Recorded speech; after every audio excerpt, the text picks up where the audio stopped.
All right, hello everyone. As I am out today, I wanted to kind of walk you through what you're going to be doing for the review, but then also do a little activity for you that's going to help you practice with box plots and interpreting data. So just real quick, if you look at the statistics 4B mastery checklist or the topics checklist, the top here, oops, this is also state statistics. If you look at the top here, it's going to show you the different topics. There weren't too many topics in the statistic unit. We're going to have population and unbiased, populations and samples, and identifying whether a sample is biased or not. We're going to make predictions from an unbiased sample. We just did the one problem on that. And we have the measure of central tendency. This is referring to mean, median, mode, and range. And then we talked a lot about box plots, both making them and then analyzing them. Each of these have a link to the notes for that class period where we learned it. So you can look back and relearn the topic if you're struggling, and then it has an answer key to go along with it. At the bottom, there are some extra practice resources linked, the KFC and Arby's box plot and the key, this Taylor Swift box plot, spoiler alert, kind of what we're going to talk about in this lesson right now. So for all you Swifties out there, we got something coming. And then this statistics practice packet is what you're going to be working on today. So there are 10 pages on this. I'm going to assign some, and there's going to be a little bit extra for you to do as well, if for homework and whatnot. But again, as you're going through that packet, the main thing you should be thinking about is, do you know or understand these 4 main topics, right? If you can do these 4, you should be good to go for the quiz. And if not, come back to it and try to, learn from it. So anyway, let's go ahead now and spend our time on this Taylor Swift box plot. So I'll minimize this. Here it is. All right. So this is something I made, I guess, 2 years ago. And what I did was I gathered all of Taylor Swift's listens for her first 5 albums. Okay. I'm not much of a Swiftie, but I know a lot of you guys are. So I did it based on this data.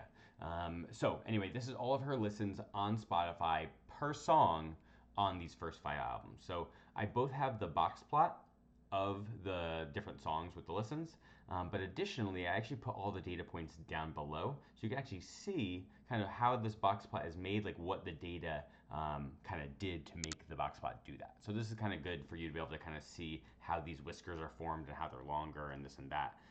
So let's go ahead. I'm going to ask a couple questions here.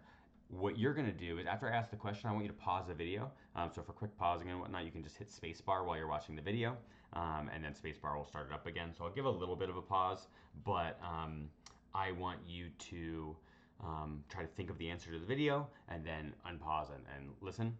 I am going to also, if you're struggling with this, right, it's okay, right? If you don't know the answer right away, try to use it to learn the idea too, right? I'll be actually talking about if interquartile range and things like that. I'll reference what that is after you would unpause. So I got a series of 8 questions here. Some of them get a little bit more difficult. So if you can understand what I'm talking about here, you're going to be really good to go for that quiz. All right, so this will be a couple more, somewhat advanced. So here we go. All right, the first question is, which album had a median of about 125 million listens? So go ahead and pause the video.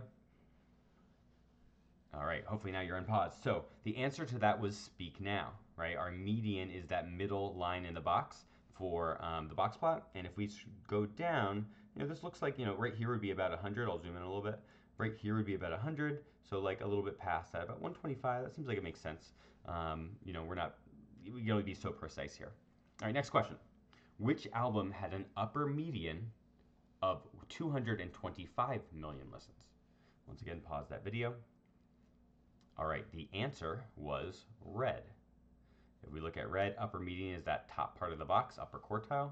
And if we bring that down, yeah, okay, good. That looks like, this is 200, this is 300, maybe 250 is in the middle, a little bit under that. Yeah, so that looks about right. All right, which album had the most consistent number of listens? Actually, you know what? I have to check to see if you're actually seeing my mouse. Oh, yeah, you are. Okay, good. I want to make sure that in my recording you're seeing the mouse, or else when I'm talking about pointing, it's not going to really do much. All right, next question.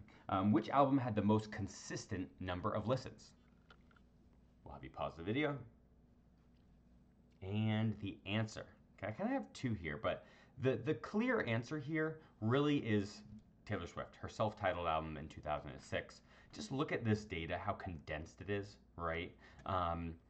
You know, there is an argument. Oh, by the way, so the answer here you would say is because of the range, right? The range is so small. But there is a decent argument for Fearless, right? Yes, this range is massive, but if we look at the interquartile range right here, it honestly might even be smaller than her self-titled album.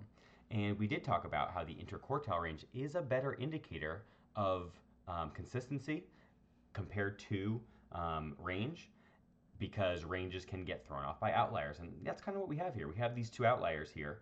So this one, there's actually a decent argument to be made here. I think the range maybe on Fearless is just so extreme that it maybe, squashes this one. But at the same time, like, look how condensed these data points are, other than her two big singles on that album. So anyway, there's a decent argument to be made for these two.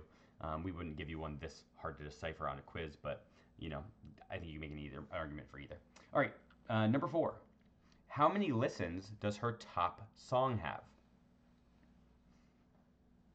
All right, you're unpausing now. The top song would have about, and this is back in 2023 when I made this, probably more now, but her top song's all the way over here from her, 1989 album, and that's past this 1,200 mark, but notice that this is in the millions. So 1,200 million, really that's 1.2 billion. 1.2 billion listens. And now, well, actually, I wrote this note. Apparently, last year it got up to 1.6 billion, so I'm curious what it's actually at now. All right, next question. What causes one whisker to be longer than another? Okay, the answer is that 25% of data is more spread out. Usually an outlier has an extreme amount of listens. So for instance, we talked about this one already. Let's talk about it. Is Fearless. This data is much more spread out. As you can see, we have those outliers that are pulling that whisker up. So remember that each of these sections from, end whisker to the quartiles is 25%. Right here, this part in the box, this part, and this part, all individually 25% of the data. The spread of it has to do with how far apart they are. All right, let's go on to the next question. This is number 6. What percentage of songs from Speak Now had less than 190 million listens? I'll repeat that one more time. What percentage of songs from the album Speak Now had less than 190 million listens?